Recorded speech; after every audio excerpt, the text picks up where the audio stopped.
Bonjour, je suis Manuel Berland, je suis le président de Philips Media. Philips Media, c'est le leader de l'affichage digital sonore sur pompe à essence. On est leader parce qu'aujourd'hui, on dispose de 700 stations-service installées à travers l'ensemble du territoire, ce qui nous permet d'avoir un réseau de 3700 écrans et de toucher chaque semaine plus de 4 millions d'automobilistes à un moment où ils sont très captifs. J'ai eu l'idée de Philips Media, j'étais encore étudiant. C'est un projet que j'ai eu après en 2004, en dernière année de master, où je voulais rentrer en master entrepreneuriat et j'avais vraiment la volonté de développer un nouveau média qui serait à la fois captif et qui permettrait effectivement de prouver qu'on a bien diffusé la publicité à une personne à un instant donné où elle était relativement disponible intellectuellement. Alors on a fait la dernière levée de fonds date de 2018 qui nous a permis de structurer l'équipe et de développer notre équipement et notre régie sur l'ensemble du réseau Carrefour au niveau des hypermarchés. Donc les 100 plus grands hypermarchés Carrefour ont été développés. Et la prochaine étape pour nous, effectivement, c'est de se développer sur d'autres réseaux. Donc on a effectivement 2-3 idées en tête et 2-3 développements en cours. Je ne peux pas en dire plus pour l'instant, mais on en saura plus d'ici quelques semaines.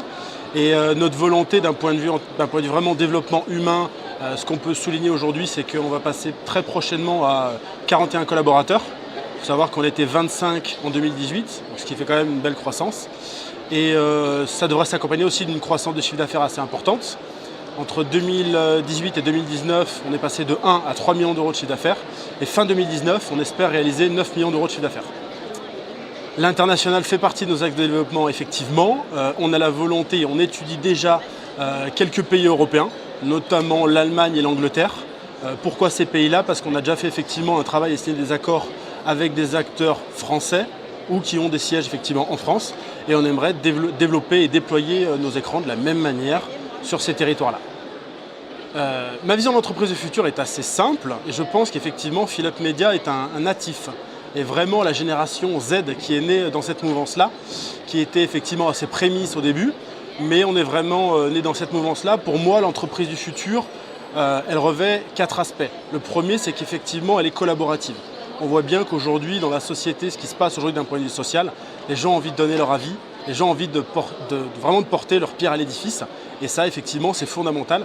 Et je pense qu'il faut être très ouvert pour que chaque collaborateur ne se sente pas comme un passager clandestin ou un numéro, mais qu'au contraire, il puisse apporter ses idées, qu'on les écoute, qu'on les applique de temps en temps ou pas. Mais effectivement, on est toujours mieux à une quarantaine de cerveaux que tout seul.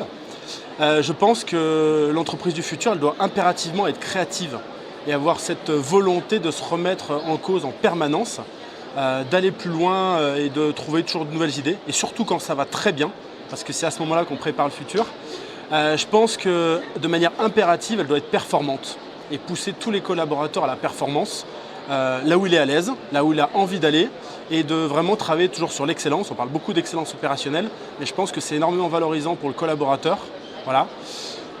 Et puis le dernier aspect, je pense que l'entreprise du futur doit être inspirante, impérativement. Et pour être inspirant, je pense qu'il faut être bienveillant, il faut être reconnaissant, il faut accompagner et il ne faut pas hésiter à donner aussi les clés du camion à ses salariés de temps en temps sur certains sujets, parce que finalement c'est l'entreprise qui s'en sort grandie.